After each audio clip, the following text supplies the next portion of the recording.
Hello बच्चों, कैसे हैं आप सब। आप लोग का ये पार्ट 3 है, chemical reactions and equations, class 10th chemistry chapter first. इसमें मैंने बताया था कि आप लोग को क्या हम लोग करेंगे इस लेक्चर में हम लोग क्या करने वाले हैं, बैलेंसिंग सीखने वाले हैं। तो हम लोग बैलेंसिंग करना सीखते हैं कि कैसे बैलेंसिंग किया जाता है। लेक्चर 1 की अगर बात किया जाए, पार्ट 1 की अगर बात किया जाए, तो पार्ट 1 में हम लोगों ने केमिकल रिएक्शंस के कुछ एग्जाम्पल देखे थे, नेचुरल एग्जाम्पल भी देखे थे, लेबोरेटरी में भी एग्जाम्पल जो होते हैं वो भी देखा था, और कैरेक्टरिस्टिक की बात की थी। पार्ट 2 की अगर मैं बात करूं तो पार्ट 2 में हम लोगों ने आयंस, मैंने आप लोगों को आयंस बताया था कि आयंस पे किस आयंस पे क्या चार्जेस होते हैं, रेडिकल्स के बारे में बताया था, है ना। उनसे केमिकल फार्मूला किस तरह से बनता है क्रिस क्रॉस मेथड से, वो बताया था, जो कि अभी आपको बहुत हेल्पफुल आएगा, मतलब हेल्पफुल लगेगा, जैसे कि आप लोग के माइंड में आ जाएगा कि हाँ ये इसके साथ जाता है, ऐसा कुछ आप लोग को लगेगा। अभी पार्ट 3 में हम लोग बैलेंसिंग सीखने वाले हैं ना। तो अब मैं टॉपिक डाल देता हूँ, balancing of a chemical reactions. आप लोग रेडी रहिए। Balancing of a chemical reaction, sorry not reaction, it is a equation. Balancing of a chemical equations, है ना। हम लोग इक्वेशन को बैलेंस करना सीखेंगे। देखिए, इक्वेशन को बैलेंस करने से पहले हम लोग ये जानेंगे कि इक्वेशन होता क्या है। केमिकल रिएक्शन मैंने बता दिया था, है ना, कि क्या होता है ये, मतलब ये एक ऐसे रिएक्शंस होते हैं जहाँ पे हमें न्यू प्रॉपर्टीज़ फॉर्म होता है, न्यू प्रॉपर्टीज़ के संग, तो मतलब सॉरी न्यू सब्सटेंसेस फॉर्म होते हैं न्यू प्रॉपर्टीज़ के संग, तो केमिकल रिएक्शन कहलाता है। हम लोगों ने बात किया था रिएक्टेंट के बारे में, प्रोडक्ट के बारे में। अभी हम लोग जानेंगे कि केमिकल इक्वेशंस क्या होते हैं, है ना। तो मैं एक बार लिख के बता रहा हूँ आप लोगों को केमिकल इक्वेशंस क्या होता है। देखिए, कुछ नहीं होता है, रिएक्शंस को रिप्रेजेंट किया जाता है ना। जब आप कोई भी रिएक्शन लिखते हैं, है ना, तो उसको सिंबल्स, उसके सिंबल्स और उसके फार्मूला, उसका कुछ फार्मूला होता है जो मैंने आपको केमिकल रिएक्शन में कल लेक्चर 2 में लिखना बताया था मैं आप लोगों को। तो उसी मतलब उसके फार्मूले से, उसके सिंबल्स के, उसके सब्सटेंसेस को अगर रिप्रेजेंट किया जाए तो उसी इक्वेशन को केमिकल इक्वेशन कहा जाता है। देखिए क्या, केमिकल इक्वेशन की अगर बात करें, केमिकल इक्वेशंस कि केमिकल इक्वेशन क्या होता है, तो देखिए क्या होता है, the method of representing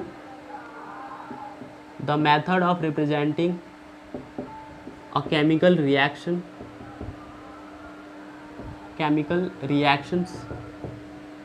the method of representing chemical reactions with the help of symbols and formulae, with the help of symbols and formulae of the substances involved in it is known as chemical equations। अगर देखिए किसी भी chemical reaction को, देखिए chemical reaction जब भी होता है तो उसके हम लोग सब्सटेंसेस लिख लेते हैं। वर्ड इक्वेशन की अगर बात किया जाए तो वर्ड इक्वेशन में दिया जाता है।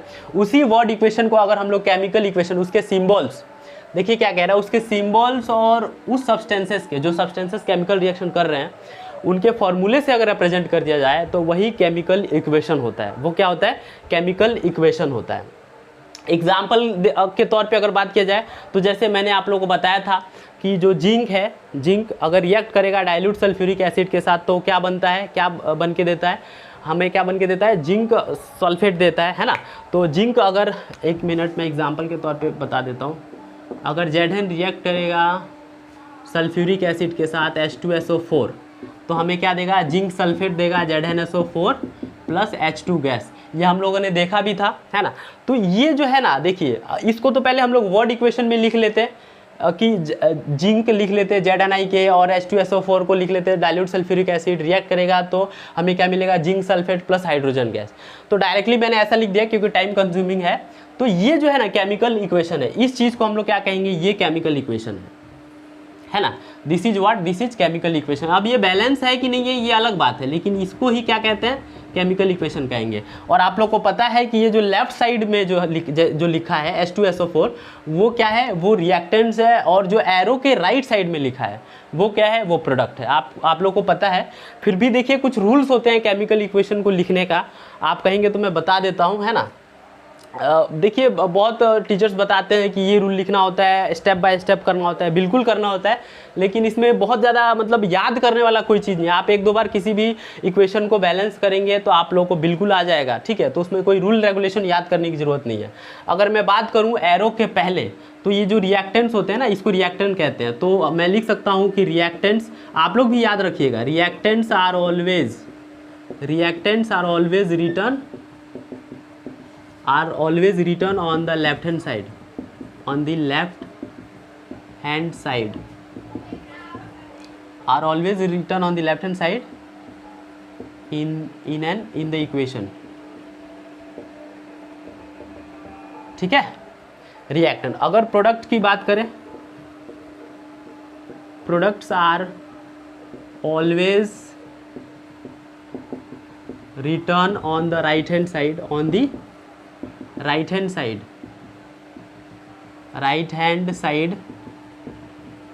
in the equation, ठीक है। तो रिएक्टेंट हमेशा लेफ्ट साइड में लिखते हैं और जो हमारे पास प्रोडक्ट है वो राइट साइड में लिखते हैं। बात करें एरो, तो ये एरो किस चीज़ को रिप्रेजेंट करता है। ये एरो किसी चीज़ को रिप्रेजेंट नहीं करता। अगर बात करें एरो की, arrow pointing towards the right hand side, ये जो एरो है वो कहाँ पॉइंट कर रहा है, राइट हैंड साइड, है ना। ये क्या करता है, रिएक्टेंट और प्रोडक्ट को क्या करता है, अलग अलग करके रखता है, ठीक है। आप लोग चाहें तो देखिए रिएक्टेंट है ना, उसमें प्लस साइन भी लगा सकते हैं। रिएक्टेंट तो एक से ज़्यादा होगा ही सही, तो ये यहाँ पे प्लस लगता है, यहाँ पे भी प्लस लगा सकते हैं, वो चीज़ मैंने नहीं लिखा है। और ये जो एरो है वो क्या करता है, ये रिएक्टेंट और प्रोडक्ट को क्या करता है, अलग करके रखता है, ठीक है। तो इतना सारा चीज़ हो गया। अगर बात करें, देखिए ये मैं बता रहा हूँ कि ये केमिकल इक्वेशन है। बात करें कि सर बैलेंस केमिकल इक्वेशन कैसा होता है, अनबैलेंस कैसा होता है, तो उस पर अगर डिस्कशन किया जाए तो बैलेंस केमिकल इक्वेशन क्या होता है, एक बार उसको भी देख लेते हैं। बैलेंस्ड, मैं यहाँ लिख दे रहा हूँ, बैलेंस्ड इक्वेशन। बैलेंस्ड इक्वेशन क्या होता है, देखिए the balanced equation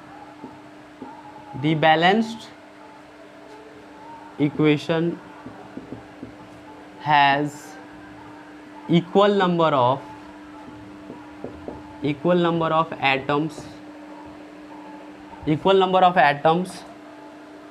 of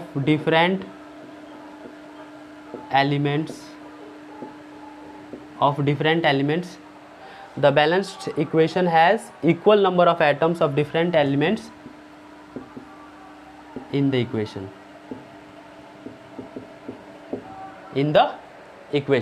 ठीक है, या रिएक्टेंट्स और प्रोडक्ट साइड भी लिख सकते हो। The balanced equation has equal number of atoms of different elements in the equation, एक minute, reactants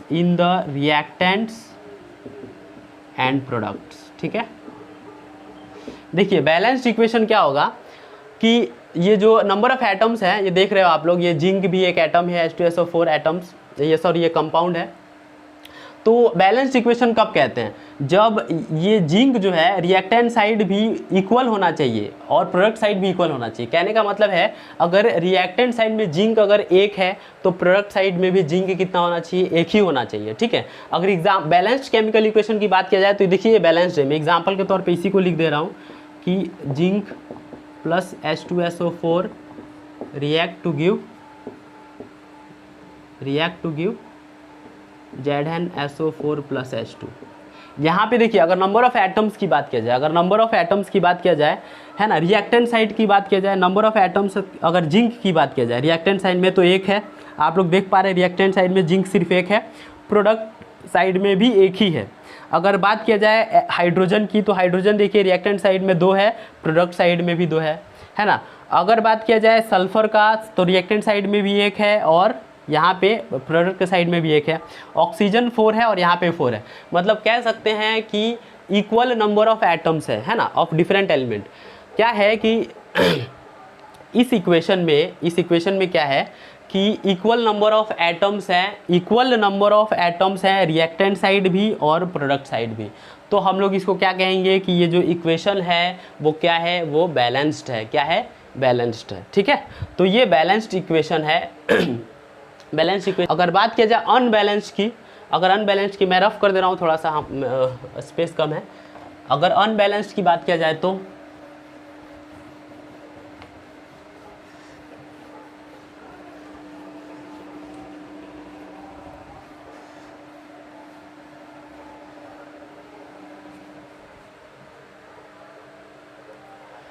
unbalanced chemical equation,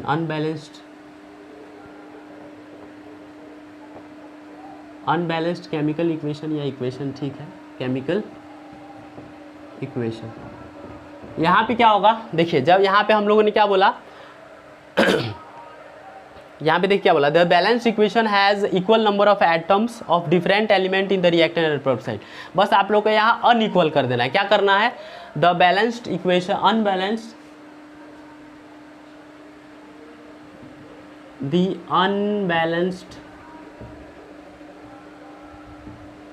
equation has unequal number of atoms in the reactant, unequal number of atoms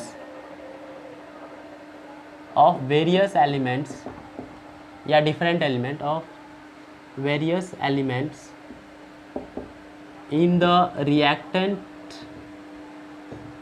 and in the product side। ठीक है, तो unbalanced chemical equation में क्या होता है कि जो नंबर ऑफ एटम्स होते हैं रिएक्टेंट साइड और प्रोडक्ट साइड में अलग अलग होते हैं। फॉर एग्जांपल मैं बताऊं, एग्जांपल के तौर पे आप देखेंगे H2 रिएक्ट करता है O2 ऑक्सीजन के साथ, तो क्या मिलता है? H2O मिलता है ना। When H2 Burns in air it gives us oxygen, मतलब जब H2 रिएक्ट करेगा O2 के साथ तो हमें H2 देता है, पानी। लेकिन यहाँ पे देखा जाए, अगर ये एक इक्वेशन है, अगर यहाँ पे देखा जाए, यहाँ पे अगर हम लोग देखें कि ये बैलेंस्ड है कि अनबैलेंस्ड है ना, तो आप लोग देख रहे हैं कि अगर नंबर ऑफ एटम्स की बात किया जाए रिएक्टेंट साइड में, ठीक है, नंबर ऑफ हाइड्रोजन एटम्स की बात किया जाए रिएक्टेंट साइड में तो 2 है, ठीक है, प्रोडक्ट साइड में भी 2 है। लेकिन नंबर ऑफ ऑक्सीजन एटम्स की बात किया जाए रिएक्टेंट साइड में तो यहाँ 2 है, लेकिन यहाँ पे क्या है? 1 है। तो ये तो अनबैलेंस हो गया। तो ये एग्जाम्पल है अनबैलेंस्ड का। ठीक है, अब देखिए बैलेंस्ड केमिकल इक्वेशन और अनबैलेंस्ड केमिकल इक्वेशंस में क्या होते हैं, जब नंबर ऑफ एटम्स अलग अलग हैं तो आप तो सीधा ये भी कह सकते हैं कि सर उनके मास भी रिएक्टेंट साइड और प्रोडक्ट साइड अलग अलग होंगे। बैलेंस्ड में मतलब सेम होंगे, लेकिन अनबैलेंस में क्या होंगे? अलग अलग होंगे। तो बिल्कुल हाँ, ऐसा होगा ज़रूर। यहाँ पे अगर तुम लोग लिखना चाहो तो यहाँ ये मतलब कि यहाँ पे आप लोग लिख सकते हैं, क्या लिख सकते हैं कि रिएक्टेंट साइड और प्रोडक्ट साइड में जो मास होंगे वो इक्वल होंगे। तो आप लोग लिख सकते हैं कि balanced equation, the balanced equation has equal masses या equal mass in reactant and product side ठीक है, मतलब जो बैलेंस इक्वेशन की अगर बात की जाए तो रिएक्टेंट साइड और प्रोडक्ट साइड में जो मास होते हैं एलिमेंट्स के या एटम्स के वो क्या होंगे? इक्वल होंगे। लेकिन अनबैलेंस्ड इक्वेशन में ऐसे नहीं होंगे। देखिए क्या है अनबैलेंस्ड, मैंने बताया ही था कि यहाँ पे नंबर ऑफ एटम्स क्या है? ऑक्सीजन की 2 हैं, लेकिन यहाँ 1 है। ठीक है, तो ये अनबैलेंस्ड केमिकल इक्वेशन है। अब देखो अभी यहाँ पे हम लोग इसको बैलेंस नहीं करेंगे, लेकिन अगर एटम्स देखिए यहाँ पे कम है तो यहाँ पे जो मास होगा वो कम होगा। ठीक है, यहाँ पे जो मास होगा ऑक्सीजन, देखिए एक एटम के ऑक्सीजन का मास दो एटम के ऑक्सीजन का मास एक एटम के ऑक्सीजन के मास के बराबर तो नहीं होगा। तो ऑब्वियसली प्रोडक्ट साइड क्या होगा? मास कम होगा। तो यहाँ पे हम लोग इसको देखते हुए लिख सकते हैं कि the unbalanced chemical equation, unbalanced chemical equation has unequal, मतलब इक्वल नहीं होता, unequal mass of various element या mass unbalanced has chemical equation has unequal mass of reactant, unequal mass in reactant and product side. ठीक है, unbalanced में क्या होगा कि जो मास होगा रिएक्टेंट साइड और प्रोडक्ट साइड का वो अलग अलग होगा। ठीक है, तो ये 2-3 टर्म था जो मैं आप लोगों को बताना चाहता था। हमने बात किया केमिकल इक्वेशंस क्या होते हैं, बैलेंस्ड इक्वेशन क्या होता है, अनबैलेंस्ड इक्वेशन क्या होता है। मतलब हम लोगों ने एग्जाम्पल दे के भी समझा है। यहाँ पे अनबैलेंस्ड इक्वेशन का जिंक के साथ डाइल्यूट का रिएक्शन करा के हमें zinc sulphate plus hydrogen gas मिला। यहाँ पे H2 + O2 से H2O फॉर्म होता है, वो रिएक्शन कराया अनबैलेंस्ड है। ठीक है, अब हम लोग अपने मेन मुद्दे पे आते हैं। जो मेन टॉपिक है हम लोग का बैलेंसिंग। आप लोग एक बार इसका स्क्रीनशॉट ले लें और आप लोग इसका नोट्स तो ज़रूर ही बनाएं, बोर्ड के लिए मोस्ट इंपॉर्टेंट है। और मैं बार बार कहता हूं कि इसके अलावा और कुछ पढ़ने की ज़रूरत नहीं है। ओके, मैं इसको रफ कर दे रहा हूं। Now let's come to the balancing of a chemical equation. तो देखिए क्या होता है बैलेंसिंग, अगर बात करेगा कोई balancing of a chemical reaction, chemical equation, balancing of a chemical equation. कोई बैलेंसिंग की बात करेगा तो क्या कहेंगे, इसका डेफिनेशन क्या लिख सकते हैं, the process of making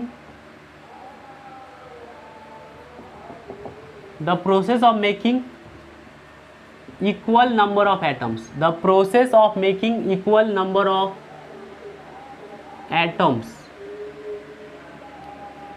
of various elements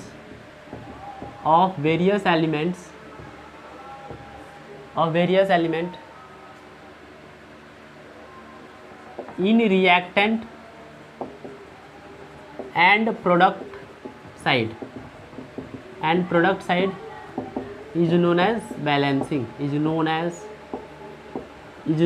balancing of chemical equation. आप लोग ये लिख लीजिए। ठीक है, तो ये एक प्रोसेस होता है जहाँ पे हम लोग क्या करते हैं, नंबर ऑफ एटम्स जो है ना रिएक्टेंट साइड और प्रोडक्ट साइड को एक करते हैं। मतलब रिएक्टेंट साइड में जितने नंबर ऑफ एटम्स है ना, जिस एलिमेंट के, प्रोडक्ट में भी उसी सेम एलिमेंट के एटम्स क्या करेंगे, हम लोग इक्वल करेंगे। तो ये चीज़ बैलेंसिंग होती है। अगर एग्जाम्पल की बात करें हम लोग तो वही H2O2 का एग्जाम्पल ले लें कि देखिए H2 अगर रिएक्ट करेगा O2 के संग तो हमें क्या मिलता है, H2O मिलता है ना, हाइड्रोजन गैस मिलता है, सॉरी वाटर मिलता है। तो देखिए क्या होता है कि अगर बैलेंसिंग की बात किया जाए तो बैलेंसिंग को हम लोग बहुत ज़्यादा इन्फॉर्मेटिव और किस तरीके से बना सकते हैं कि हमें यहाँ पे इसका स्टेट वगैरह भी लिखना लगता है, वो सेकेंडरी थिंग है। मैं आप लोग को और कुछ चीज़ें बता दूँ, जैसे कि यहाँ पे अगर देखा जाए तो बैलेंसिंग की हमें ज़रूरत क्यों पड़ी, वाई वी नीड बैलेंसिंग। अगर मैं यहाँ पे बात करूँ कि H2 जो है रिएक्ट किया है O2 के साथ तो H2O बनाया, तो यहाँ पे जो एक ऑक्सीजन है, यहाँ पे 2 ऑक्सीजन है लेकिन प्रोडक्ट साइड में एक ही ऑक्सीजन है। तो क्या जब ये रिएक्शन हो रहा था तो एक ऑक्सीजन डिस्ट्रॉय हो गया केमिकल रिएक्शन में? अगर ऐसा हुआ है, क्या आप लोग को क्या लग रहा है ऐसा हुआ है? तो देखो बच्चों, ऐसा बिल्कुल नहीं हुआ है, इट कैन नॉट हैपन, है ना। 1 oxygen atom can not destroy in a chemical reaction. Why? Because we know the law of conservation of mass. What we know the law of conservation of mass. It states that, क्या कहता है law of conservation mass, कि matter can neither be created nor destroyed in a chemical reaction. Matter can neither be created nor destroyed in a chemical reaction. ये मतलब क्या कहने का मतलब ये है कि ये ऑक्सीजन जो है यहाँ पे एक डिस्ट्रॉय नहीं हुआ है ना। And that is why we need to balance this chemical equation. हमें बैलेंस इसलिए करना पड़ता है क्योंकि ये law of conservation of mass के खिलाफ हो जाएगा। Law of conservation of mass कहता है कि जितने number of atoms reactant side होंगे उतने नंबर ऑफ एटम्स उस स्पेसिफिक एलिमेंट के प्रोडक्ट साइड में भी होने चाहिए, है ना। और यही law of conservation of mass कहता है। तो हम लोग अगर इसको बैलेंस करने जाए तो नंबर ऑफ हाइड्रोजन एटम अगर रिएक्टेंट साइड देखें, मैं लिख दूँ यहाँ पे hydrogen, number of hydrogen atom, reactant लिख दे रहा हूँ, और प्रोडक्ट। रिएक्टेंट साइड में कितने हैं? 2 हैं, प्रोडक्ट साइड में भी 2 हैं। अगर बात किया जाए नंबर ऑफ ऑक्सीजन एटम तो रिएक्टेंट साइड में कितने हैं? 2 हैं, लेकिन प्रोडक्ट साइड में क्या है? 1 है।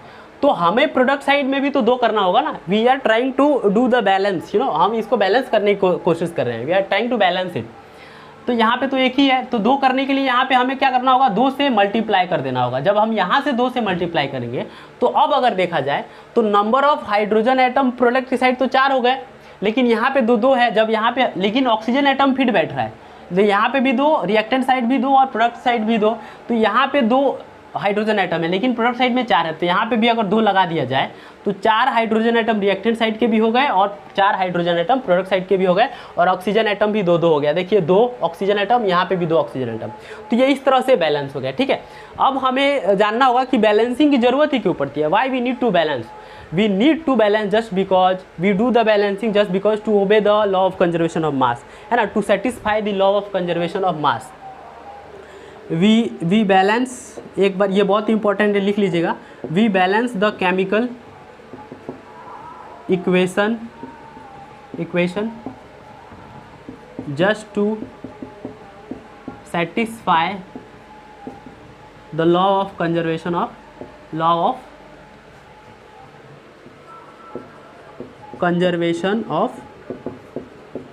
मास। कहने का मतलब ये है कि मान लो कोई भी आप रिएक्शन करते हैं तो जितना आप रिएक्टेंट मतलब यहाँ पे ये भी कह सकते हैं कि जो मास होगा ना रिएक्टेंट साइड के, the mass of the reactant, the total mass of the reactant should be equal to the total mass of the product.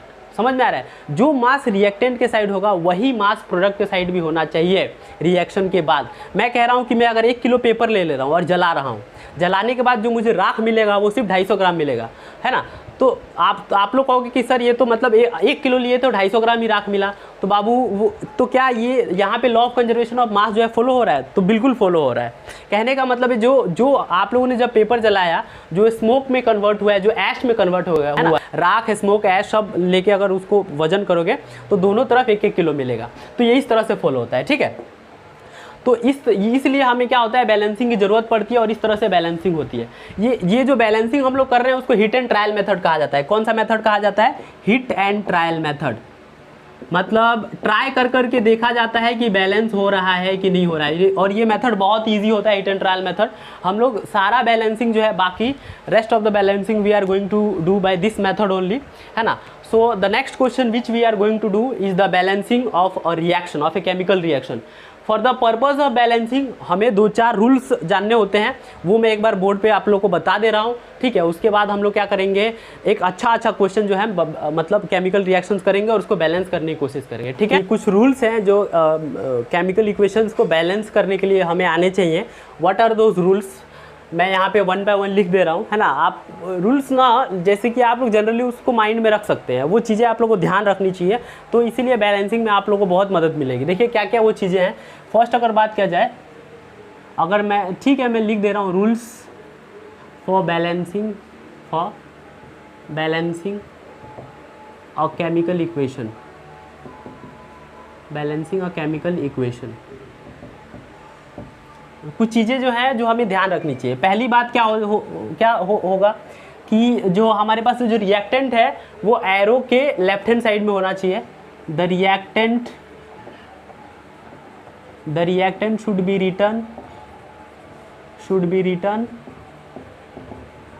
Written on the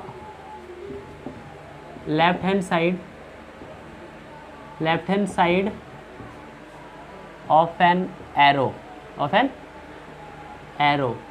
with a plus sign between them. हाँ, आप लोग ये चीज़ को mention कर लीजिएगा।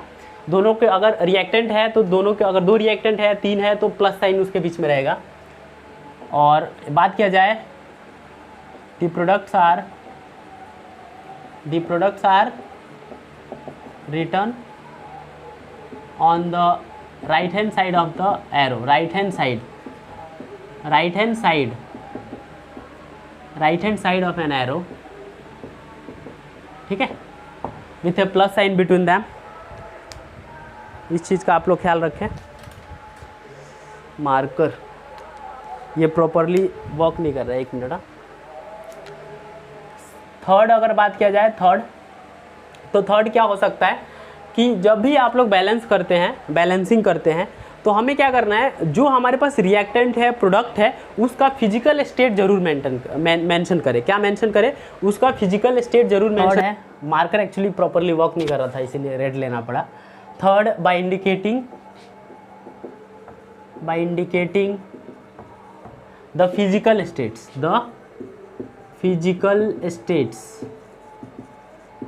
Physical state in the reactants and product, है ना। हमें रिएक्टेंट और प्रोडक्ट साइड में हमें उसका फिजिकल स्टेट मेंशन करना होगा कि वो लिक्विड है या सॉलिड है या गैसियस है या एक्वस सॉल्यूशन है। अगर फोर्थ बात किया जाए तो हमें फोर्थ में ये इंडिकेट करना होगा by indicating the heat changes, कि हीट चेंज हो रहा है कि नहीं, by indicating the heat changes in the reaction, heat changes taking place in the reaction,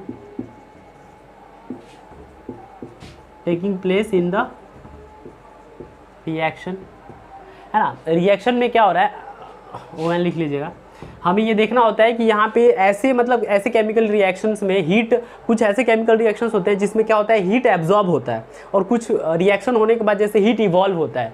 जैसे कि कैल्शियम हाइड्रोक्साइड, कैल्शियम ऑक्साइड को, है ना, कैल्शियम ऑक्साइड क्विक लाइम को अगर वाटर में मिक्स करोगे तो क्या होता है, कैल्शियम हाइड्रोक्साइड फॉर्म करता है प्लस हीट एनर्जी देता है। तो ये चीज़ हमें देखना होता है ना। तो ये टाइप का, इस टाइप का रिएक्शन है।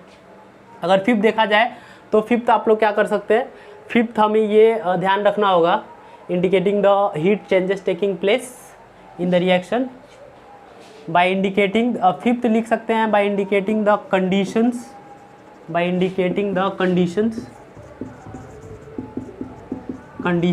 under which reaction is taking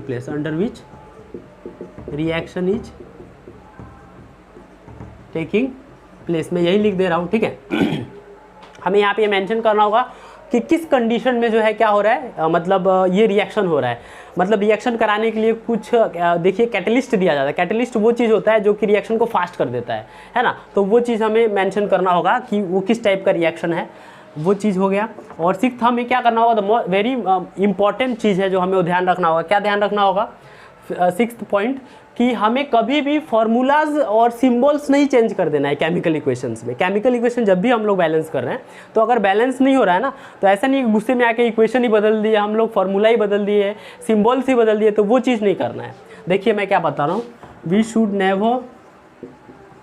should never change the symbols and formulas of, we should never change the symbols and formulas in chemical reaction,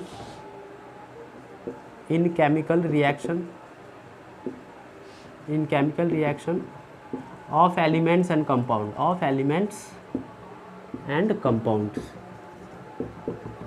मतलब हमें क्या नहीं करना है कि फॉर एग्जाम्पल मैं आपको समझा दे रहा हूँ। फॉर एग्जाम्पल जैसे कि H2 है, O2 के साथ रिएक्ट करके क्या बना रहा है, H2 है, जो हमने बताया था।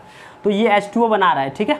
तो मैं कह रहा हूँ कि यहाँ पे O2 है, 2 ऑक्सीजन यहाँ पे, लेकिन यहाँ पे एक ही ऑक्सीजन, तो मैं यहाँ ये दूंगा, 2 यहाँ पे ऐड करूँगा, तो यहाँ पे क्या हो गया, 2 ऑक्सीजन हो गया, लेकिन यहाँ पे 4 हाइड्रोजन हो गया, तो यहाँ पे भी 2 रख दूंगा तो 4 हाइड्रोजन, मतलब अब ये बैलेंस हो गया, 2 ऑक्सीजन इधर भी, 2 ऑक्सीजन इधर भी, 4 हाइड्रोजन इधर भी, 4 हाइड्रोजन इधर भी। हमें क्या नहीं करना है, हमें यहाँ पे H2 जो है ना, यहाँ H2 आया है, तो हमें क्या नहीं करना है कि यहाँ पे K नहीं बना देना और यहाँ पे K नहीं लिख देना है। इस तरह से मतलब सिंबल नहीं बदल देना है। जो आपको क्वेश्चन दिया है उसी क्वेश्चन को हमें अटेम्प्ट करना है। और जब भी आपको बैलेंसिंग करना होगा, हमें इस तरह फिगर ऐड करना होगा, फिगर मल्टीप्लाई करना होता है। जैसे जो सिंपलेस्ट फिगर है 2, 3, 4, इस सिंबल्स ही फॉर्मूला के आगे, कंपाउंड के आगे सिंबल्स हमें मल्टीप्लाई करना होता है ना। हम कभी भी सिंबल या फॉर्मूला हम लोग नहीं बदलते, और ऐसा करोगे तो वो बैलेंस नहीं कर रहे हो, तुम वो क्वेश्चन ही बदल दे रहे हो, ठीक है। तो इस चीज़ का हमें बैलेंसिंग में ध्यान रखना होता है। तो ये 5-6 चीज़ें हैं जो हमें बिल्कुल ध्यान रखना है, ठीक है। हम लोग एक एक करके, मैं जब भी आपको बैलेंसिंग बताऊंगा ना, तो एक एक करके मैं आपको ये सारा चीज़ बता दूंगा कि देखिए इसको इस तरह लिखते हैं, इसको इस तरह। हमारे पास इंपॉर्टेंट जो आ जाएगा, देखिए ये चीज़ तो बिल्कुल मस्ट ध्यान रखना है कि हमें क्या करना है, फॉर्मूलाज वगैरह चेंज नहीं करना है। और ये किस टाइप का मतलब रिएक्शन है और उस रिएक्शन में हीट इवॉल्व होता है, एब्जॉर्ब होता है, वो एग्जाम्पल के तौर पे देख लेंगे। ठीक है, अभी हम लोग क्या करेंगे, अभी हम लोग सिर्फ बैलेंसिंग करेंगे, बैलेंसिंग वाला क्वेश्चन उठाएंगे और एक दूसरे मतलब वो क्वेश्चन को क्या करेंगे, बैलेंस करके हम लोग देखेंगे। ठीक है, और आज का लेक्चर मुझे लगता है टाइम आप लोग का हो गया है, तो अगले पार्ट में से हम लोग बैलेंसिंग के क्वेश्चन जो है बहुत सारे करने वाले हैं और कुछ नहीं करना है, थ्योरेटिकल पार्ट सारा खत्म हो गया है, आप लोग इसको नोट कर लीजिएगा, है ना। और आप ही लोग के पास है, आप लोग इसको थोड़ा सा देख लीजिएगा और यार चैनल को सब्सक्राइब कर दीजिएगा, वीडियो को लाइक कर दीजिएगा, बढ़िया बढ़िया कमेंट दीजिएगा, आप लोगों से बहुत उम्मीद रखते हैं हम लोग। ठीक है, and thank you all, thank you so much everyone, take care, bye bye.